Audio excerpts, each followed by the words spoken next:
And this is evidence of the crime in one assembly. Congress ஆட்சியில வந்து எதுவும் அது போன்று நடக்கவே இல்லை. இப்போ இது மாதிரி வாக்கு திருட்டு சம்பவங்கள் காங்கிரஸ் ஆட்சி நடந்திருக்குன்னு சொல்லுங்க. தாவேகாவோட கூட்டணி காங்கிரஸ் 70 தொகுதி வரைக்கும் பிரதமராக விடாம இவங்க தான் பண்ணாங்க. எரிப்பதற்கும் அவர் எரித்து கொள்வதற்கும் திட்டமிட்டது. நீங்க எல்லாம் போயிட்டு பெருந்தலைவர் காமராஜரை பத்தி பேசலாம். காமராஜர் போட்ட அந்த விதையை வந்து திமுக அரசு பால்படுத்துது. இதை ஏன் செய்ய மறுக்கிறாங்க அப்படின்றது ஓங்கி நம்ம குரல் ஒலிச்சுதுன்னா சாதி முன்னாடி ஒண்ணு பேசுறாங்க, பின்னாடி ஒண்ணு பேசுறாங்க. மிகப்பெரிய சங்கடம்னா சில நேரம் மௌனமாயிரும். மகனிடம் மிகப்பெரிய வேதனையோடு இருக்கும் தலைவர். மத மறுப்பு திருமணம்னா ஏத்துக்கு வராது. இதுதான் நாடகம். ஒரு தலித்துக்குன்னா ஒரு அளவுக்கு தான் வரலாம். அதுக்கு மேல வந்தா அவங்கள வீழ்த்திடணும். இந்த சாதியில பிறந்தவர்களையே கையில் எடுத்து கூட அவங்களுக்கு எதிராக நம்ம இது ஒரு நாளைக்கு என்னைக்கு நான் காங்கிரஸ் தலைவர் பதவியை விட்டு இறங்குறனோ இன்னொருத்தருக்கு கொடுக்குறனோ அன்னைக்கு இதெல்லாம் பத்திரிகையில பேசுவேன். எல்லாத்தையும் மனசுக்குள்ள எல்லாத்தையும் பேசுவேன், வெளிப்படையா பேசுவேன். சில பேர் இதுல மிகப்பெரிய பாதிப்பு கூட உள்ளாங்க. ஏன்னா எங்க இருக்கு சாதி, எங்க இருக்கு மதம்? உங்களுக்கு மட்டும் என்ன அந்த சாதியுடைய திமிரு மேலோங்கி நிக்குது? தவிர சோசியல் மீடியா அந்த மாதிரியான விஷயங்கள்லாம் பார்ப்பீங்க சார். பெண்களை கொச்சைப்படுத்தி பேசுகின்ற இந்த யூடியூபர்ஸ்லாம் ரொம்ப அதிகமாயிட்டாங்க. இதெல்லாம் காவல்துறையும் சில நேரங்களில் வேடிக்கை பார்க்குது. நீதிமன்றம் ரஜினிகாந்தோடைய படம் பார்த்தேன், கூலி, நல்லா இருக்கு. கசாப்பு கடையிலேருந்து ஆரம்பிக்கிறாரு. தெறிக்கவிடும் காரம் நிறம் சுவையை தருகிறது. ஆச்சி மிளகாய் தூள் தெறிக்கவிடும் காரம் நிறம் சுவை. குறைந்த விலை நிறைந்த தரம், தங்கள் தேவைகள் அனைத்தும் ஒரே இடத்தில். ஜெயச்சந்திரன். வணக்கம் சார். வணக்கம். வாக்கு திருட்டு இந்த விஷயங்கள் தொடர்பா வந்து இப்ப தமிழ்நாட்டில் எடுத்துக்கிட்டீங்கன்னா சீமான் போன்றவர்கள்லாம் வந்து காங்கிரஸ் ஆட்சியில வந்து எதுவும் அது போன்று நடக்கவே இல்லைன்னு சொல்ல முடியுமா? இவங்க வந்து ஓட்டுக்கு காசு கொடுக்குற எதிர்த்தும் பேரணி போகணும், அது போன்ற கருத்துக்களை எல்லாம் முன்வைக்கிறாங்கல்ல.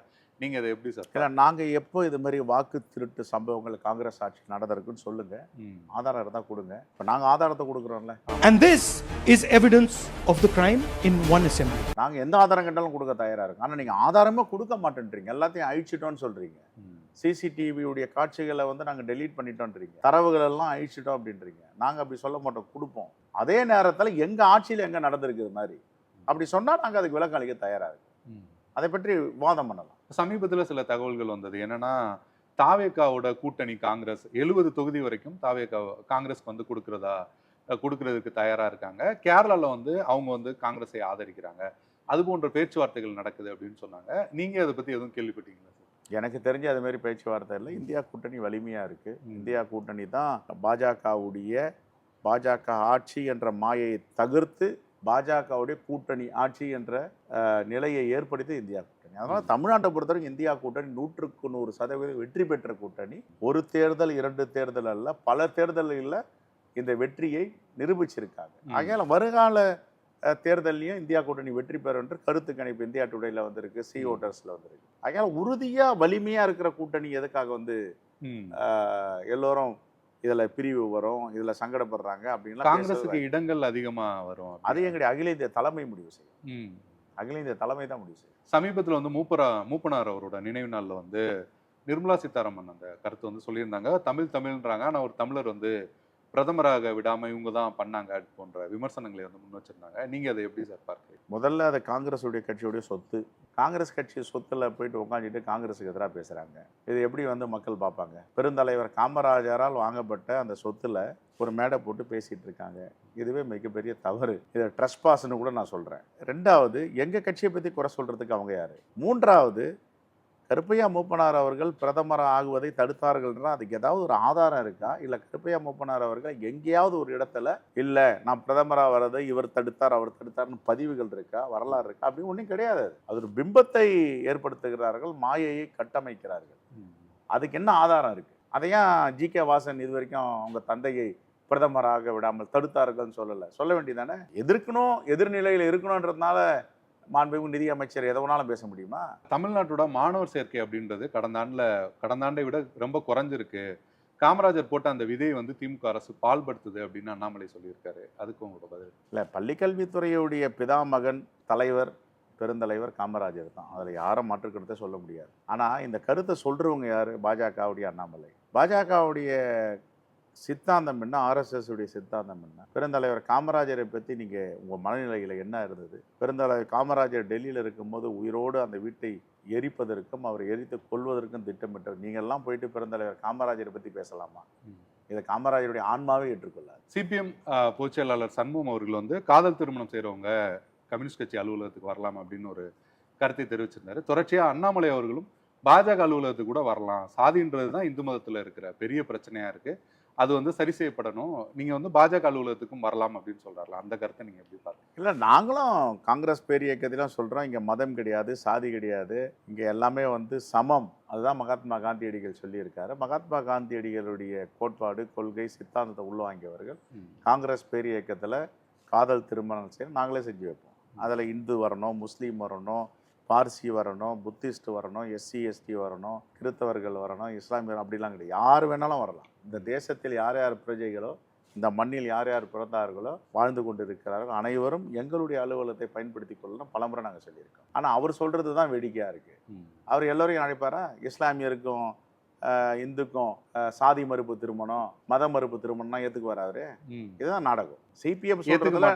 சிபிஎம் சொல்றதுல நேர்மை இருக்கு, உண்மை இருக்கு. இப்போ நாங்கள் வந்து உனக்கு 18 வயசு நீங்கள் நிறைவடைஞ்சிட்டீங்களா, நீங்கள் அடல்ட்ஸா, மனப்பூர்வமாக நீங்கள் வந்து திருமணம் செஞ்சீங்கன்னா நாங்கள் செஞ்சு வைப்போம். இதை அண்ணாமலை சொல்லுவாரா?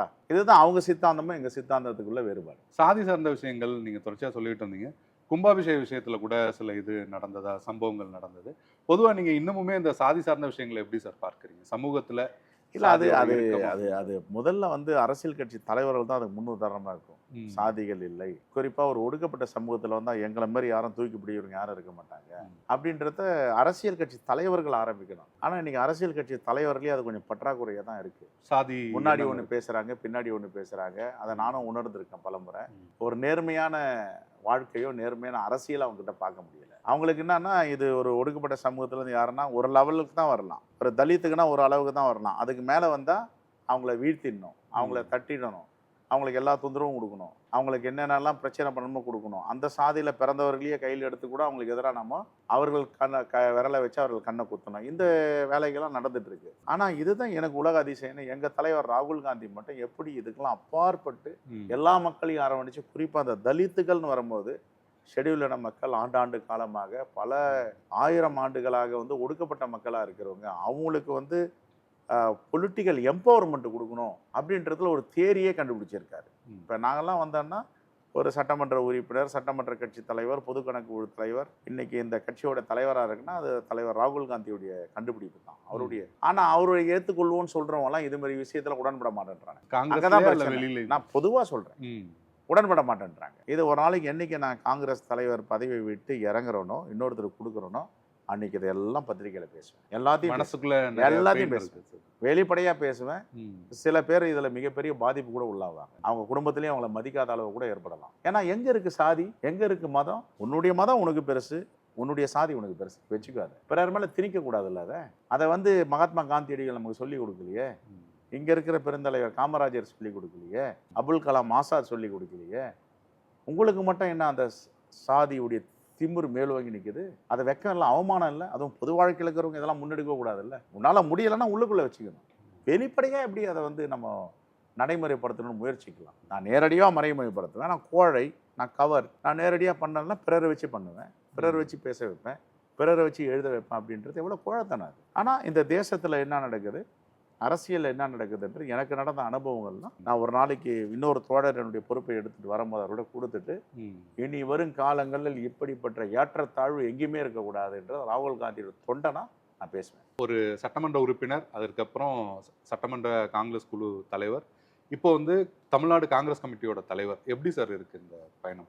தொடர்ந்து மக்களுக்காக இந்த பணிகளை மேற்கொள்ளும் பொழுது ஒரு மகிழ்ச்சியாக தான் செஞ்சுட்டு இருக்கோம். சில இடத்துல வருத்தமும் இருக்கும், சில இடத்துல சிலது செய்ய முடியாது, அதிகாரிகள் ஒத்துழைப்பு இருக்காது. முதலமைச்சர் அவர் ஒரு மனநிலையில் மக்களுக்கு எல்லாத்தையும் செய்யணும் அப்படின்னு நினைச்சாலும் சில அதிகாரிகள் அதுக்கு தடையாக இருக்கிறவங்களும் இருக்காங்க. அது காரணம் என்னன்னா, ஒரு அதிகாரியுடைய ப்ராட்டப் அது மாதிரி. இப்போ 90 விழுக்காடு எனக்கு தெரிஞ்ச ஒரு அருமையான அதிகாரிகள், எல்லாத்தையும் சொன்னால் உடனே தீர்வு காணணும், மக்கள் அலைய விடக்கூடாது, எது அவங்களுக்கு தேவையோ அதை வந்து பூர்த்தி செஞ்சிடணும் அப்படின்ற அதிகாரிகளும் இருக்காங்க. சில அதிகாரிகள் வந்து எதுக்கு செஞ்சாலும் நோட்டை போட்டு இது ஏன் பண்ணணும், அது ஏன் பண்ணணும், இது பண்ணக்கூடாதுன்றவங்க அது மாதிரி நேரத்தில் கொஞ்சம் வருத்தங்கள் வரும். இதை போய் நம்ம எடுத்து போராடினோம்னா என்டையர் திங்கே ஸ்பாயில் ஆகிடுமோ. நம்ம அன்பு முதலமைச்சர் எடுக்கிற முன்னெடுப்பு, அவர் போடுகின்ற திட்டங்கள்லாம் நாம கோபப்படுத்தினால, நாம மக்களுக்காக ஆத்திரப்படுத்தினால இதை ஏன் செய்ய மறுக்கிறாங்க அப்படின்றது ஓங்கி நம்ம குரல் ஒலிச்சுதுன்னா, இப்போ இவ்வளவு காலம் செஞ்சது சில நன்மைகளும் இதனால வந்து எதிர்கட்சிகள் பேசுவதற்கு வாய்ப்பு கொடுத்துருமோ என்ற ஒரு சங்கடத்தில் பேசாம மௌனமா இருக்கிறதும் அது ஒரு பெரிய சங்கடம் தான். அது எனக்கு மிகப்பெரிய சங்கடம்னா சில நேரத்தில் மௌனமாயிடுறோம். மௌனமாயிரம் இந்த அதிகாரிகளுக்கு இவ்வளவு பயிற்சி கொடுத்து வந்தோம். இப்ப என் தொகுதியிலயும் அந்த பிரச்சனை எனக்கு இருக்கு. என் மாவட்டத்துல பிரச்சனை இருக்கு. என்னுடைய மாவட்ட ஆட்சித்தலைவர் நான் சொல்றத செய்யறாங்களா அப்படின்னா அங்க எனக்கு சிக்கல் இருக்கு. இப்ப நான் சொல்றதை யாருக்காக செய்ய சொல்லுவேன்? மக்களுக்காக. மக்கள் தனிப்பட்ட செல்வ பிறந்தைக்காக நான் எதுவும் கேட்க போறதில்ல, சொல்ல போறதில்ல.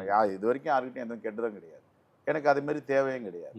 ஆனா இந்த இடத்துல தான் சில சங்கடங்கள் வரும். இவ்வளவு மகிழ்ச்சியா கூட்டிட்டு இருக்கும் போது மக்களுக்கு இதை செஞ்சு கொடுத்தோம், இந்த திட்டங்களை கொண்டு வந்தோம், இது ஒரு மகிழ்ச்சியான எண்ணும் போது அந்த இடத்துல தடைகளும் சிக்கலும் வரும்போது வருத்தப்படும். சார், ஆட்சியில நீங்க சொல்ற விஷயங்கள் ஓகே. நீங்க வந்து தமிழ்நாடு காங்கிரஸ் கமிட்டி தலைவரான பிறகு காமராஜர் ஆட்சி அப்படின்ற விஷயங்களை வந்து தொடர்ச்சியா பேசிட்டு இருந்தீங்க. சுற்றுப்பயணம் அப்படின்றது தொடர்ச்சியா போயிட்டு தான் இருந்தீங்க. அந்த திட்டம் இல்ல அந்த கனவு அப்படின்றது இப்போதைக்கு எந்த அளவு இல்லை? எனக்கு என் மேல் நம்பிக்கை வைத்து எங்களுடைய தலைவர் மல்லிகார்ஜுன கார்கே, தலைவர் ராகுல் காந்தி, அன்னை சோனியா காந்தி இந்த பொறுப்பை ஒப்படைச்சிருக்காங்க. மனசாட்சி பிரகாரம் நான் வந்து சாதாரண ஒரு விளிம்பு நிலையிலிருந்து வந்தவன், ஒரு கிராமத்திலிருந்து வந்தவன். இப்போ என் மேலே இவ்வளோ நம்பிக்கை வச்சு கொடுக்கும்போது அந்த நம்பிக்கைக்கு பாத்திரமா யாரும் சங்கடப்படாம எல்லோரையும் அரவணைத்து இந்த பணியை நான் முன்னெடுத்து சென்றுட்டு இருக்கேன். ஒத்துழைப்பவர்கள் ஒத்துழைக்கிறாங்க, அமைதியா இருக்கவங்க அமைதியா இருப்பாங்க. சில பேர் ஒத்துழைக்காமல் தொந்தரவு செய்யறவங்களும் இருக்காங்க. நம்ம இருக்கிறது ஏன்னா அடிக்கடி வந்து அது இருக்கும். தகிக்கும் சத்தியமூர்த்தி பவன் ஏதாவது ஒண்ணு பத்திரிகையில பணம் கொடுத்து எழுத வைக்கிறவங்களும் எங்க ஆட்கள் தான். பத்திரிகை தவறா செய்தி கொடுக்குறவங்களும் எங்க ஆட்கள் தான். தவறா இது இப்ப இல்லை, பெருந்தலைவர் காமராஜர் காலத்துல இருந்து இருக்கு. இதெல்லாம் நான் படிச்சதுனால இதை ரொம்ப ஈஸியா எடுத்துட்டு. நீங்க எப்படி அதை மேனேஜ் பண்றீங்க? மேனேஜ்மெண்டே கிடையாது. எப்படி இல்ல, நான் எனக்கு தெரிஞ்சது, எனக்கு சொல்லி கொடுத்ததெல்லாம் மூவ்மெண்ட் ஒர்க்கு தான். மூவ்மெண்ட் ஒர்க்கில் நான் எப்படி பண்ணணும் அதான் நான் இப்போ பண்ணிட்டு இருக்கேன்.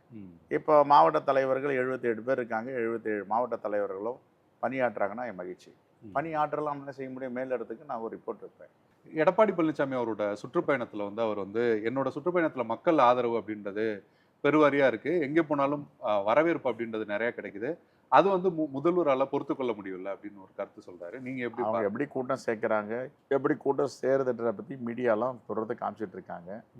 உயிர் காக்கும் ஆம்புலன்ஸ் வண்டியை தாக்குவது, அவர்கள் மீது போர் தொடுப்பது, எங்கெங்கே எப்படி கூட்டம் சேர்க்கிறாங்க என்பதை பற்றியெல்லாம் ஊடகங்கள் நம்ம பார்த்துட்டு இருக்கோம். அதெல்லாம் ஒரு பெரிய கூட்டமே கிடையாது. எங்கள் தலைவர் ராகுல் காந்தி இன்னைக்கு பீகாரில் போராட பாருங்க. உண்மையான தொண்டர்கள், உண்மையான இந்த தேசத்தை, இந்த மண்ணை நேசிக்கின்ற மக்கள் அணி திரண்டு மகாத்மா காந்தியடிகள் பின்னாடி சபர்மதி ஆசிரமத்தில் தண்டி யாத்திரை வரைக்கும் போனாங்களா, அந்த கூட்டத்தை நாங்கள் இப்போ பார்க்குறோம். அதுதான் கூட்டம், இது கூட்டம் கிடையாது. கூட்டப்படுகிற கூட்டம்லாம் கூட்டம் கிடையாது, தானாக கூடணும், அதான் கூட்டம். சார், ரொம்ப சீரியஸாக சில விஷயங்கள் வந்து பேசணும். நான் சில புகைப்படங்கள் காட்டுறேன், அதை பார்த்தோன்னே உங்களுக்கு என்ன தோணுது? ஒரு ஒற்றை வரியிலையோ இல்லை உங்களுக்கு பொதுவாக என்ன தோணுது அப்படின்றத நீங்கள் சொல்லுங்கள். வெங்காயம் சாப்பிடாதவர் ஒரு மகனிடம் மிகப்பெரிய வேதனையோடு இருக்கும் தலைவர். சார், நடுவில் சந்திச்சு பேசுனீங்க, என்ன சார் சொன்னார்? அவர் ரொம்ப ஒரு 25 வயது இளைஞர் மாதிரி உற்சாகத்தோடு இருக்கிறார். தமிழ்நாட்டு மக்களின் அக்கறை உள்ள தலைவர் தான், சமூக நீதி மேலே நம்பிக்கை உள்ள தலைவர் தான் மருத்துவர் ஐயா ராமதாஸ். இவர் ஒரு மிகப்பெரிய வழக்கறிஞர், சித்தாந்தம் உள்ள ஒரு தலைவராக பார்க்குறோம். சார், அவங்க கட்சியிலையுமே இப்போ நீங்கள் சொன்ன மாதிரியான ஒரு குற்றச்சாட்டுகள்லாம் வந்தது இல்லை சார்? குறிப்பாக ஒடுக்கப்பட்டவர் அப்படின்றதுனால கொஞ்சம் தள்ளி வைக்கிறாங்க அப்படின்னு. நீங்கள் அதை எப்படி சார் பார்க்குறீங்க? இல்லை, அதான் காலம் தான் தீர்மானிக்க. நான் அதை பற்றிலாம் பேசுவேன். இப்போ நான் ஒரு முக்கிய பொறுப்பில் எனக்கு கூட இப்போ பேச முடியாது. ஓகே, தலைமை பொறுப்பு கொடுத்துருக்காங்க. ஒரு நாளைக்கு நான் தொண்டனாக வருவேன்ல, அதானே யதார்த்தம். ஆமாம். தலைவர் பதவி என்பது எவ்வளோ நாளைக்கு இருக்கும்? ஒரு லிமிட்டு தான். அதுக்கப்புறம் நான் தொண்டனா கட்சிக்கு வேலை செய்ய வருவேன்ல, அன்றைக்கி எல்லாத்தையும் பேசுவேன். ஒரு ஏமாற்றத்தோடு அரசியலில் இருப்பவர், பலரை நம்பி ஏமாந்தவர். அறிமுகம் உண்டா சார் டிடிவி? நல்ல அறிமுகம், நல்ல பழக்கம். நல்லா ஒரு ஒடுக்கப்பட்ட மக்களுக்காக தன்னுடைய வாழ்க்கையை அர்ப்பணித்துக்கின்ற தலைவர். வேற சமீபத்தில் ஏதாவது தொடர்புகள் அப்படின்றதெல்லாம்? இப்போ 3 நாளைக்கு முன்னாடி கூட வீட்டில் போயிட்டு அவரை பார்த்து பேசிட்டு, அம்மாவை பார்த்து துக்கம் எல்லாம் விசாரிச்சுட்டு வந்தேன். எந்த மக்களும் மகிழ்ச்சியாக இருக்க வேண்டும், என்று நினைக்கும் தலைவர்கள் மத்தியில் எந்த மக்களும் மகிழ்ச்சியாக இருக்கக்கூடாது என்று நினைக்கின்ற தலைவர் தான் நரேந்திர மோடி அவர்கள். தந்தை சொல்விக்க மந்திரமில்லை என்பதை அவர் உள்வாங்க வேண்டும். நீங்க இந்த சந்திச்சதுக்கு அப்புறம் ஏதாவது பேச்சுவார்த்தை எதுவும் நடக்கல அந்த மாதிரி? ஏமாந்து கொண்டே இருக்கும் தலைவர் சார். எதிர்க்கட்சி தலைவரா இருக்காரு, அடுத்து நாங்க தான் ஜெயிப்போம்னு ரொம்ப உறுதியாவே ஏமாந்துட்டே இருக்காரு. பாஜக கூட்டணி அப்படின்ற விஷயங்களை பார்க்குறீங்களா இல்ல பொதுவாவே அதிமுக ஒரு மாதிரி? இல்லை, அவர் தொடர்ந்து ஏமாந்துட்டே இருக்காரு, அதான் சொல்ல முடியும். புதிய உத்வேகத்தோடு ஒரு அரசியல் கட்சி தலைவராக அவர் பரிணாமம் பெற்றிருக்கிறார். எப்பொழுதுமே எல்லாரையும் அடக்கி வைத்துக் கொள்ள வேண்டும். இவருக்கு எதிராக ஜனநாயகத்தில் கருத்து சொல்லக்கூடாது. கருத்து சொன்னால் கடித்து குதறுவார். அது அம்மையார் ஜெயலலிதாவாக இருந்தாலும் சரி, புரட்சி தலைவர் எம்ஜிஆராக இருந்தாலும் சரி, தந்தை பெரியாராக இருந்தாலும் சரி, பேரறிஞர் அண்ணாவாக இருந்தாலும் சரி, நானாக இருந்தாலும் சரி. சார் அதான் சார் விமர்சனங்கள் உங்க மீது நிறைய தனிப்பட்ட விமர்சனங்கள்லாம் முன் வச்சிருந்தாரு. அதனால தான் சொல்றேன், பொதுவாகவே உங்களை சிலர் அந்த மாதிரி விமர்சிப்பாங்களா சார்? ஒரு அதிரடியான அரசியல்ல தொடர்பு படுத்தியா அந்த நேரங்கள்ல உங்களுக்கு எப்படி சார்? மகிழ்ச்சியா இருப்பேன் நான். வாய் சொல்லில் வீரனடி ஆண்களை சொல்லுவார்கள். அந்த வாய் சொல்லில் மிகவும் பக்குவமாகவும் துணிச்சலாகவும் பேசக்கூடிய ஒரு தலைவர். அவங்களோடய நீங்க தனிப்பட்ட முறையில் பேச? எங்களுடைய தலைவருடைய மகள் தானே. Okay sir. இப்போ இந்த விஷயங்களை தாண்டி உங்களோட பர்சனல் லைஃப் அப்படின்னு பார்த்தோம்னா திரைப்படங்கள் பார்க்கறது அந்த மாதிரியான இதெல்லாம் உண்டா சார்? எந்த படம் வந்தாலும் என்னுடைய மகள் ஒரு இரவு காட்சியில் கூட்டி போயிட்டு எனக்கு படத்தை காட்டுவாங்க. ஓகே. சமீபத்தில் என்ன படம்? சமீபத்தில் பார்த்த படம் இப்போ ரஜினிகாந்தோடைய படம் பார்த்தேன், கூலி. எப்படி சார்? நல்லா இருக்கு. கசாப்பு கடையிலேருந்து ஆரம்பிக்கிறாரு. வேற உங்களுக்கு பிடித்த நடிகர் இப்ப நடிக்கிறதுல யாரு சார் உங்களுக்கு? இப்போ எனக்கு எப்பவுமே சூர்யாவை பிடிக்கும். நல்ல தவிர சோசியல் மீடியா அந்த மாதிரியான விஷயங்கள்லாம் பார்ப்பீங்க சார்? இப்போ யூடியூப் பிளாகர்ஸ்லாம் நிறையா இருக்காங்க. ஓரளவுக்கு தான் பார்ப்பேன், அதிகமாக பார்க்கறது இல்லை. பார்த்தா எல்லாமே காழ்ப்போட பேசுகிற யூடியூப் தான் இப்போ நிறைய இருக்குது. கொச்சைப்படுத்தி காழ்ப்போட அந்த ரேட்ஸ் ஏறணுன்றதுனால, சப்ஸ்கிரைபர் நிறைய வரணுன்றதுனால அவங்களே ஒரு நீதிபதியாக மாறிடுறாங்க. ஒரு தாய் தந்தை ஒரு மகனையோ மகளையோ பெற்றெடுத்து ஆளாக்குறாங்க அப்படின்னா எவ்வளோ கஷ்டப்பட்டு சீராட்டி பாராட்டி, அதுவும் அரசியலில் வருதுலாம் அரிது, மிகவும் அரிது. ஒரு தலைவன் உருவாவது சாதாரண விஷயம் இல்லை. ஒரு தலைவனை உருவாக்குவது என்றது ஒரு மிகப்பெரிய போராட்டத்தின் அடிப்படையில் அவன் தலைவனாக நிற்பான். அந்த தலைவர்கள்லாம் மேக்சிமம் 90% யூடியூபர்ஸ் நீதிமன்றமாக மாறிடுறாங்க. தீர்ப்பு கொடுப்பாங்க, இவர் இப்படி அவர் அப்படி, இவர் இந்த செயலில் எப்படி இருக்காரா அப்படி இருக்காருன்னு. பார்த்தீங்களா, பெரிய பெண்கள்ன்றதை கூட பார்க்கறது கிடையாது. பெண்கள்ன்றது அவ இப்படி இவங்களுக்கு தான் யார் அந்த அதிகாரத்தை கொடுக்குறாங்க? உங்கள் வீட்லேயும் தாய் இருக்கா, உங்கள் வீட்லேயும் பெண்கள் இருக்கா. பெண்களை கொச்சைப்படுத்தி பேசுகின்ற இந்த யூடியூபர்ஸ்லாம் ரொம்ப அதிகமாகிட்டாங்க. நான் சொல்கிறேன், அவங்களுடைய பர்சனலுடைய வலி அவங்களுக்கு தான் தெரியும். அவங்களுடைய வாழ்க்கையை அவங்க தான் தீர்மானிக்கணும். அதுக்கு மேலே சட்டம் இருக்குது, அதுக்கு மேலே நீதிமன்றம் இருக்குது, அவங்க பார்த்துக்க போகிறாங்க. ஆனால் நீங்கள் ஒரு பிம்பத்தை கிரியேட் பண்ணுறீங்கல்ல, அதுதான் அருவருப்பாக இருக்கும் பார்க்கும்போது. அதெல்லாம் தவிர்க்கணும். நாளைக்கு உன்னுடைய மனைவியை பார்த்து பேசுவாங்க, உன் தாயை பார்த்து பேசுவாங்க, உன் மகளுக்கு இந்த குற்றச்சாட்டு செய்வாங்க. அப்போலாம் உன்னால் தாங்க முடியுமா? எப்படி? அது ஆணாக இருக்கட்டும் பெண்ணாக இருக்கட்டும், இந்த குற்றச்சாட்டு வைக்கிறீங்களே எந்த அடிப்படையில் அந்த குற்றச்சாட்டு வைக்கிறீங்க? உங்களுக்கு தெரியுமா? இதை கேள்விப்பட்டேன் தெரியுமான்ட்டு அது 15 நிமிஷம் பேசுகிறாங்க. அதுக்கு என்ன? அது நாளைக்கு உன் குழந்தைக்கு அது வரப்போதில்லை. உன் குழந்தைய பற்றி பேசுவாங்கல்ல, உன் மனநிலை எப்படி இருக்கு? அப்போ ஒரு நண்பர் சொன்னார், சார் என் மகனுக்கு நான் போயிட்டு எல்லாம் பொண்ணுலாம் பார்த்து நிச்சயதார்த்தம்லாம் பண்ணி ஒரு 3 நாளில் திருமணம் சார். ஒரு யூடியூப்பில் ஒருத்தன் என் மகனை பணம் கேட்குறான். என்னால் அவ்வளோ பணம்லாம் கொடுக்க முடியாதுன்னு. நீ பணத்தை கொடுத்தா கல்யாணத்தை நடத்துவான்னா. கல்யாணத்தை நீ எப்பறம் நிறுத்த முடியும்? நிறுத்தலாம் பாருன்னா சார். அவனை பற்றி கொச்சைப்படுத்தி ஒரு பெண்ணோடு இருந்ததா எல்லாம் மாப்பிங் பண்ணி ஒரு யூடியூப்பில் ஒருத்தர் பேசுகிறான். இது எந்த விதத்தில் நாகரிகம்? சரி, கல்யாணம் என்ன ஆச்சுன்னு கேட்டேன். கல்யாணம் நடந்துருச்சு, ஆனால் இப்படிலாம் பிளாக் மெயிலர்ஸ் தோன்றியிருக்கானுங்க. பேசுகிறத வேணா என்கிட்ட சமாதானத்துக்கு வா, என்கிட்ட பணத்தை கொடு. இதெல்லாம் காவல்துறையும் சில நேரங்களில் வேடிக்கை பார்க்குது, நீதிமன்றம் சில நேரம் நடவடிக்கை எடுக்குது, இன்னும் கடுமையாக நடவடிக்கை. சார், இப்போ சோசியல் மீடியாவில் பொதுவாக பார்த்தோம்னா இப்போ தமிழ்நாடு காங்கிரஸ் கமிட்டி தொடர்ச்சியாக உங்களோட பக்கங்கள்லையும் நிறையா செய்திகள் அப்படின்றது வந்துட்டே இருக்கு. கேரளா காங்கிரஸ் கமிட்டி நிறையா இப்போ ஏதாவது ஒரு சம்பவம் வந்தால் அதுக்கு பதிலடியாக கொஞ்சம் எப்படி சொல்கிறது, மக்களை கவர்ற வகையில் நிறைய விஷயங்கள் அப்படி பண்ணுறாங்கல்ல சார்?